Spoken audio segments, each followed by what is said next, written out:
तो लेकर आया हूँ स्टूडेंट क्लास 10th इंग्लिश का पेपर सॉल्यूशन। जो भी आरबीएसई बोर्ड के स्टूडेंट है उन्होंने अभी जो है आपका इंग्लिश का पेपर कंडक्ट किया गया है, तो इसका सॉल्यूशन क्या रहने वाला है, आप जो है स्कूल में क्या लिख करके आए हो अपनी आंसर शीट में, उसको आप अपने आंसर को इस आंसर से टैली कर सकते हो, ताकि आप ये जो है अंदाजा लगा पाओ कि आपके लगभग कितने मार्क्स जो हैं स्कोर हो जाएंगे। ठीक है, तो स्टार्ट करते हैं। सबसे पहला एक आपका पैराग्राफ दे रखा था, उसके अंदर मैं यहाँ पर आपको डायरेक्ट क्वेश्चन बताते हुए चलूंगा, टू द पॉइंट जो है वीडियो रखूंगा, काफ़ी ज़्यादा लंबी नहीं बनाऊंगा, तो मैं डिटेल में एक्सप्लेन नहीं करूंगा किसी भी क्वेश्चन को, टू द पॉइंट आपके आंसर चलेंगे। फर्स्ट क्वेश्चन आपसे पूछा गया था 3 गोल्स फॉर इंडिया आर, तो फर्स्ट क्वेश्चन का आंसर होगा option number D, all of the above. Second question है who has 3 goals to be achieved for the India, second question का आंसर होगा option C, doctor APJ Abdul Kalam. Basically ये जो paragraph था APJ Abdul कलाम के vision के ऊपर था कि उन्होंने क्या विजन इंडिया के लिए देखा था, तो उसके ऊपर ये पूरा पैराग्राफ था। ठीक है, थर्ड क्वेश्चन था आपका कि what will help Indians to get respect for other countries, option number b इसका सही आंसर है, इकोनॉमिक डेवलपमेंट। उसके बाद ऑप्शन क्वेश्चन फोर्थ है who is responsible for the development of India, तो इसका ऑप्शन बी इंडियंस जो है करेक्ट आंसर होगा। क्वेश्चन नंबर 5 की बात करें, choose the similar word of the following from the passage, तो इसमें पावर ऑफ साइट देखना था आपको, इसका करेक्ट आंसर है option B, vision. Sixth question है choose the opposite word of the following from the passage, word था आपका हिंडर, तो हिंडर का अपोजिट होगा ऑप्शन ए, कंट्रीब्यूट। ठीक है, ये हुई बात आपके फर्स्ट क्वेश्चन की, पैराग्राफ की। अब चलते हैं सेकंड पैराग्राफ के ऊपर, तो ये आपका पैराग्राफ इस जगह दे रखा है, नेक्स्ट पेज के ऊपर क्वेश्चन पूछे हैं। फर्स्ट क्वेश्चन था कि where was the writer walking, तो इसका आंसर आपको इस जगह मिलेगा फर्स्ट लाइन में पैराग्राफ की, I walked along the street of Delhi, तो ये जो है आपका फर्स्ट आंसर होगा। इसके बाद क्वेश्चन सेकंड जो था, इसके अंदर पूछा गया था in which fields had the man on the earth got achievements, तो इसका सेकंड का आंसर आप यहाँ से मार्क कर सकते हैं कि a land where man had achieved greatness on every से लेकर के पोइट्री, म्यूजिक, आर्ट, यहाँ तक का। तो ये जो आंसर अगर आप लिख कर गए हो तो ये मोस्ट अप्रोप्रिएटली सही होगा। और बेसिकली ये जो आपके क्वेश्चंस अब मैं सॉल्व करवा रहा हूँ, इसके अंदर जरूरी नहीं है कि जो मैं बता रहा हूँ एग्जैक्ट अगर आपने वो लिखा है तो ही आपको मार्क्स मिलेंगे, क्योंकि राइटिंग सेक्शन के अंदर जो है मैटर करता है कि आपने क्या लिखा है। तो मैं एक अप्रोक्सीमेट आपको बता रहा हूँ कि आपने अगर इस जगह से अपना आंसर उठाया है तो वो आपका सही हो सकता है। क्वेश्चन थर्ड है where did the writer meet Sohan Lal, तो सोहन लाल से कहाँ मिला था, इसका आंसर आपको मिलेगा इस पैराग्राफ में बाय 11 o'clock से लेकर के यहाँ तक का, तो यहाँ से आपका आंसर थर्ड का रहेगा। फोर्थ का आंसर आपसे पूछा गया था कि whose friend are described in the passage, किसके फ्रेंड की बात जो है डिस्क्राइब की गई है पैसेज के अंदर, तो सोहन लाल जो था बंदा उसके फ्रेंड की बात इसमें डिस्क्राइब की गई। बट फोर्थ क्वेश्चन में छोड़ दिया गलती से, फोर्थ क्वेश्चन में था कि हु सेड हुलो, तो टू द राइटर, तो फोर्थ क्वेश्चन का आंसर आपको मिलेगा सोहन लाल। इसमें पूछा गया है कि ये बात जो है वो किसने कही थी, ये वाली जो बात है ये किसने कही थी, तो इसका आंसर हो जाएगा कि सोहन लाल ने ये बात कही थी। उसके बाद में फिफ्थ क्वेश्चन वापस से एक बार डिस्कस करवा देता हूँ। फिफ्थ क्वेश्चन है whose friends are described in this passage, तो इसमें आ जाएगा Sohan Lal's friend. Sixth question में पूछा गया है who started speaking very fast, कौन जो है बहुत तेज बोल रहा था, तो इसके अंदर फिफ्थ का आंसर आएगा कि these are the friend Sohan Lal he did. तो ये जस्ट अ सेकेंड, सिक्स्थ का आंसर अपन को ढूंढना है। सिक्स्थ का आंसर आपको मिलेगा यहाँ पर, one of the younger man started speaking very fast. Sixth question में आपसे पूछा गया था कि कौन जो है वो बहुत तेजी के साथ में बोलना जिसने शुरू किया, तो यहाँ पर आ जाएगा one of the younger man started speaking very fast. Seventh question जो है उसमें पूछा गया है who translated for the writer, तो इसका आंसर हो जाएगा सोहन लाल। एट क्वेश्चन जो है उसमें पूछा गया है right the similar word of the following from the passage, और वर्ड आपका दे रखा है विशिंग, तो विशिंग से सिमिलर वर्ड जो है पैसेज में ढूंढने पर मिलता है आपको ग्रीटिंग।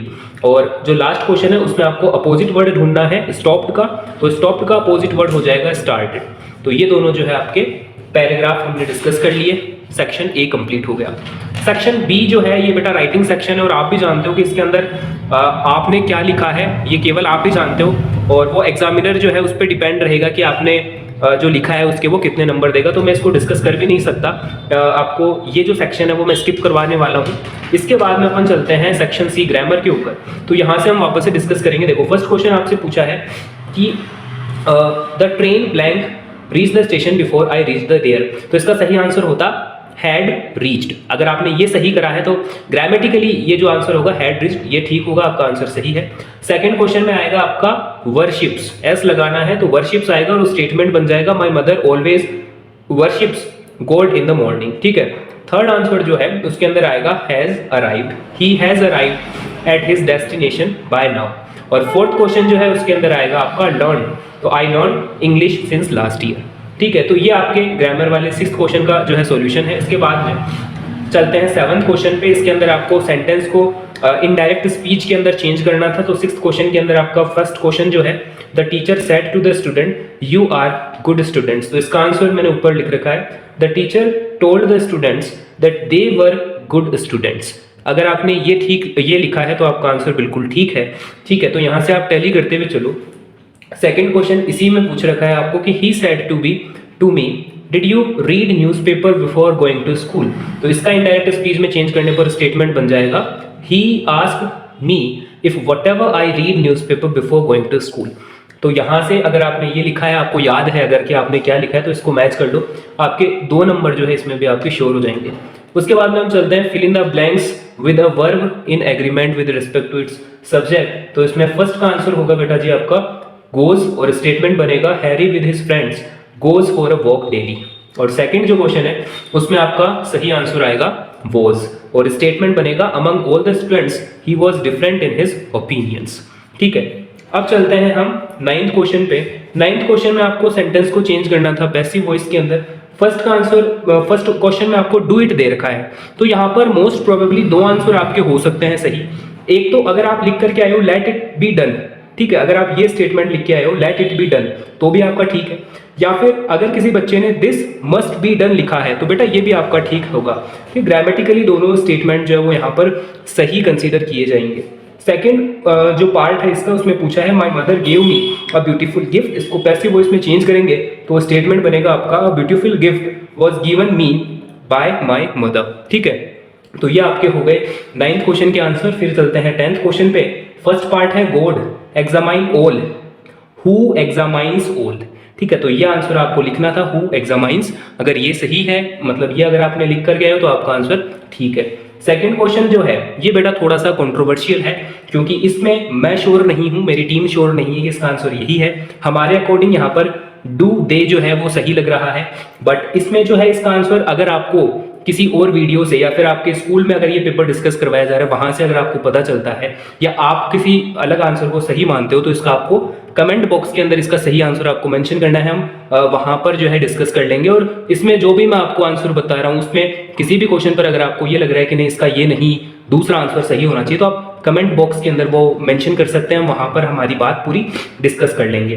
तो मैं बता रहा हूँ आपको 10th के अंदर जो सेकंड पार्ट है 10th क्वेश्चन का वो थोड़ा सा कंट्रोवर्शियल है, और यहाँ पर 6th क्वेश्चन के अंदर 3rd और 4th पार्ट जो है बेटा ये भी आपके थोड़े से कंट्रोवर्शियल साइड में आते हैं क्वेश्चन, क्योंकि काफी डिस्कस करने के बाद में हमें ये लग रहा है कि इसका 2 अलग अलग आंसर हो सकते हैं, बट मोस्ट प्रोबेबली जो हमें लगा वो हमने यहाँ पर मेंशन किया है। और फ्यू आवर्स के अंदर आपको एक डिटेल्ड एनालिसिस मिलेगा इस पेपर का, और उसका लिंक जो है वो डिस्क्रिप्शन के अंदर ऐड हो जाएगा इस वीडियो के। तो वहां पर जाकर के भी आप, उसमें तो मैं पूरे पेपर का ही आपको लिख करके दूंगा, जैसे आपका राइटिंग सेक्शन हुआ, ये सारे आंसर जो है मतलब इसकी पूरी एक डिटेल्ड आंसर शीट आपको डिस्क्रिप्शन के अंदर लिंक कर दी जाएगी, अभी नहीं थोड़े कुछ समय बाद में, तो उस जगह से भी आप फिर उसको टैली कर सकते हो। बढ़ते हैं सेक्शन डी पे। डी के अंदर आपको दे रखा है पैराग्राफ। फर्स्ट क्वेश्चन का आंसर होगा option B, to sleep out houses, to sleep out of houses. Second question का आंसर होगा answer C, doorway. Third question का आंसर होगा ऑप्शन ए, और फोर्थ क्वेश्चन जो है इसके अंदर वो आपको फिर राइटिंग सेक्शन में where did the bus roll on. तो फोर्थ क्वेश्चन का आपको आंसर मिलेगा इस जगह पर, the bus rolled on now cutting across a bare landscape, now rushing through a tiny हेलमेट और past an odd wayside shop. ठीक है, तो ये आपका आंसर होगा। फिर फिफ्थ क्वेश्चन का अगर हम डिस्कस करें, what was global up by the bus, तो सिक्स क्वेश्चन का आंसर क्वेश्चन नंबर 5 है। तो क्वेश्चन नंबर 5 का आंसर आपको इस जगह से मिलेगा, लास्ट की पैराग्राफ की लाइन है, the bus seemed on the point of gobbling up another vehicle that was coming towards them और a pedestrian crossing the road. ठीक है, और जो लास्ट क्वेश्चन है पैराग्राफ का, how much did Valli save finally from the for bus ride, तो इसका answer आपको मिलेगा इस जगह से। तो शी की जगह आपको वैली लिखना पड़ेगा, क्योंकि वैली की बात हो रही है क्वेश्चन में, तो शी की जगह valley had saved a total of 60 पैसे। तो उसने कितने बचाए थे पैसे ये पूछा था, तो 60 पैसे उसने बचा लिए थे वैली ने।